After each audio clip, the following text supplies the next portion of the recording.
Welcome! It's your friendly neighbourhood badger here, and I am back for, I guess, the end of day 6 of the Delirium League in 3.10. And as you can see, a few things have changed. My MTX has changed here. We have a couple of different Spectres. You'll see one of my Spectres here will do a bit of a shield bash in a moment. And there he goes. He's lots of fun. Now, first of all, I will start with a different Spectre choice that I have here. First of all, we are using one Arena Champion. Now, the Arena Champion, when he does that shield bash, he gives a big move speed buff and also attack and cast speed buff to minions and everyone around him. We then also have one Hellion's Ruin. Ruin Hellions. A Ruin's Hellion is giving a 30% damage debuff to enemies whenever he uses his ability, which is really, really great as well. So great defensive, great offensive Spectres. Now you might be wondering why we're not using Carnage Chieftains anymore.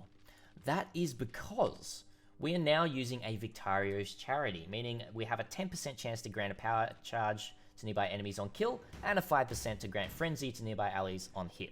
All we really care about is the allies on hit there, and this just gives us a little bit more life. So we're not dual wielding Cold Iron points anymore, but we have changed a lot of other things about our gear. First of all, we have a +1 to maximum number of Sentinels of Purity helmet, bringing our Sentinels up to 5, but that is not it. I'll show more about the Sentinels in a moment. We then also have our 6-link here, and we have our Herald of Purity in here, 6-linked with Brutality, Multi-Strike, Death Mark, Impale, Minion Damage. We have our 2 rings here, Circle of Guilt rings. We finally have them on for reduced mana reservation and 77% increased damage of Sentinels of Purity. We have some good gloves just with good life resistances, good Abyssal Belt with good life resistances, and we have some boots with Fortify, which our Cyclone is in. So whenever we're cycloning around, hitting enemies and proccing our Bone Offering, our Fortify is getting activated as well, which is absolutely amazing. We then have the newest addition to the build, which is my signature +2 Sentinel Amulet. +1 to level of all physical skill gems and +1 to level of all strength skill gems. We crafted this ourselves today. It cost us just over 5 exalts to craft because Awakener Orbs cost around about 4 exalts. And we hit this and we just crafted life on it, which is quite nice. That's everything to do with the items. On bosses, we do actually switch in, say for example Cirrus and Uber Elder, we switch in a Sapphal's Frame. Sapphal's Frame is giving us good spell block and maximum elemental resistances. We then can see here we have 81, 80, 80 in our elemental resistances. And then we put Victarios back on for just general mapping and general bossing and everything like that as well. The last thing that we will look at here is our passive skill tree, as it has changed again quite a lot. You can see something pretty nice over here, but I won't talk about that too much right now.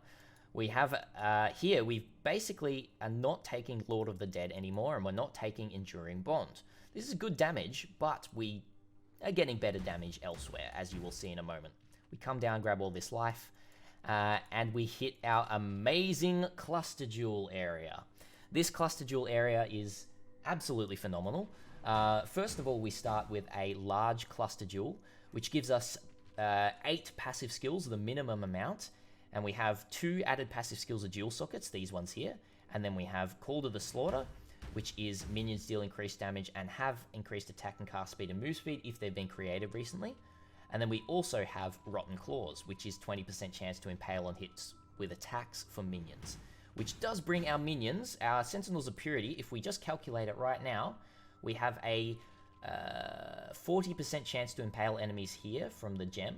We have a 20% from Dread Banner, and we have a 20% from this, meaning we have 80%. So if we had one more large Cluster Jewel with another Rotten Claws, we would have a 100% impale chance on minions, which is absolutely bonkers. This Cluster Jewel, as well as Chev has just said in chat, this Cluster Jewel can also be slammed, which we will be farming a Leo to be able to slam this as well, and hopefully hit one more passive on here, which would be pretty nice. We then have 2 medium Cluster Jewels with our Pure Agony, +1 to maximum number of Sentinels of Purity on both of them, and then one of them has Cult Leader for increased damage, and the other one has Invigorating Portents for increased damage and move speed. which is pretty nice. Drunken Style is also telling you to watch my other video on jewel crafting if you want to know how to craft this absolutely amazing stuff here. And then basically we're finishing off with 2 Feast of Flesh little areas here. These Feast of Flesh are giving us 8% increased life and life gain for each enemy hit by our attacks, meaning when we Cyclone, each Cyclone hit does 20 life gain on hit, and we're hitting basically about 8.5 times a second, which is pretty nice. That's around about 180 life per second just from Cycloning. But we may switch these to just higher life jewels in the future. And then basically, it's just a little bit of minion damage here, bit of minion damage here, and then the rest is life. Minion damage down here as well. That is pretty much it, guys, with this.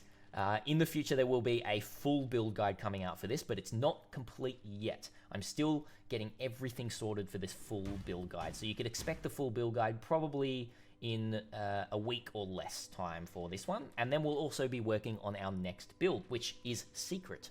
So thank you so much for tuning in, guys. That has been Badger. We have been basically just farming bosses in day 5 and 6, having a bit of fun with all of that. Our Atlas bonus is looking 121 out of 154 and 109 out of 154 for the Awakening bonus.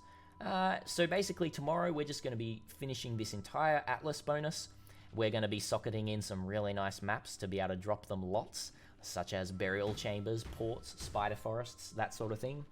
And we are going to be using the rest of our Zanas and having a bit of fun with everything. So come and tune in if you want to. There is a link down below for my Twitch. There is also a paste bin for this build at the moment, and this is subject to change. The paste build that you'll see down the paste bin you'll see down the bottom is just for this video. This is very much subject to change this build, so be wary of that.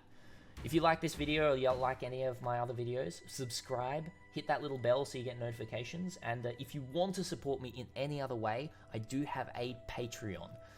So if you want to come and, you know, just chuck a coffee a month basically is what it costs, you can help me basically try and do this full time. As I'm pretty much homebound at the moment. Work is not happening, so yeah. Thank you so much for watching, guys, and until next time, Badger out.